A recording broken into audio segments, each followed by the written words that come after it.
Good morning. Kinukuhanan ko po ng video yung poste na to dito sa bahay kasi base sa unofficial report na hindi naman kasi officially ako nakakuha ng copy ng inspection ng Meralco. And then yesterday when I went to their office, may tatlong findings na itong PVC daw ay pang water, palitan daw ng kulay blue na pang electrical PVC. But then, as I have read it here, makikita nyo po, ayan po ay nakalagay, ayan,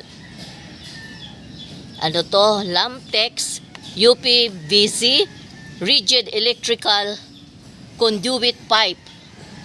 Ayan, 10 wall, 63 mm, so 3 meters. Ayan po yan. Ayan. And then, second finding sa inspection ng Meralco inspector ay inverted daw po itong meter base. So, kung inverted po to, di baliktad sana itong nakasulat na certified, no? Tapos 60A. So, I don't know kung anong ibig sabihin ng inverted nila. And the third findings is yung eyeball, which dapat pala alisin. Ayun. Siguro naman makikita naman po malapit sa may alisin namin yan yung papaya.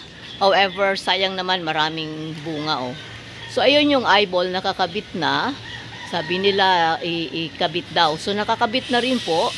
So, hopefully, and I pray, we pray na with this video ay mabigyan kami ng official report from Meralco that we have complied all the requirements.